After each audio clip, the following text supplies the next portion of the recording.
कोई चेष्टा नहीं, कोई हलचल नहीं, कोई ध्वनि नहीं, मौन, पूरी नीरवता।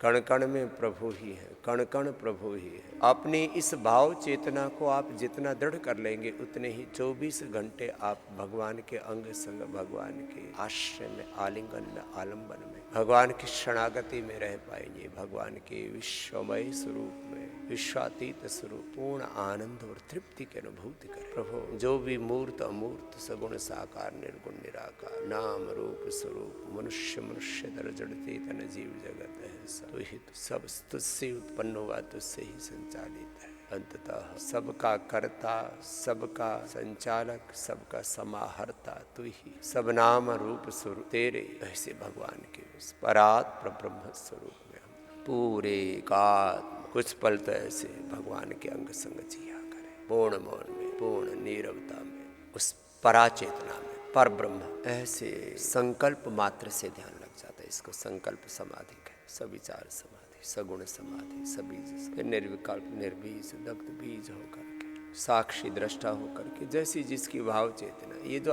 अनेक साधन बताए जाते हैं, कोई भिन्न मार्ग नहीं है। चेतना के जिस धरातल पर, जिस भाव चेतना में, जिस स्टेट ऑफ माइंड में हम हैं, वहीं से अपनी आंतरिक यात्रा को, ध्यान समाधि को हम प्रारंभ करें। जिसमें बहुत अधिक चित्त लगता है नाम रूप स्वरूप में संबंध में, उसमें भगवत भाव को अनुभव करो जो है सदा सदा से। ध्यान तो शाश्वत, भगवान शाश्वत, सुख शांति आनंद समाधान समाधि शाश्वत, तमाम व्यवधान तमाम दुख, ये तो मनुष्य की अविवेक पूर्ण वृत्तियों और प्रवृत्तियों से रचा एक प्रपंच। भाव समाधि, आत्म भाव, ब्रह्म भाव में रहे, ऐसे भाव समाधि, ब्रह्म भाव में, भगवत भाव में, आत्म भाव में, योग भाव में, गुरु भाव में, सेवा भाव में, जप भाव में, तप भाव में, ज्ञान भाव में, भक्ति भाव में, सेवा भाव में, ज्ञान शक्ति, क्रिया शक्ति, भाव शक्ति, इसमें जो भाव प्रबल हो जाता, ज्ञान भाव ज्ञान योग हो जाता, भक्ति भाव भक्ति योग हो जाता है, कर्म भाव कर्म योग हो जाता है। भाव ही योग है, भाव ही भगवान है, भाव ही समाधि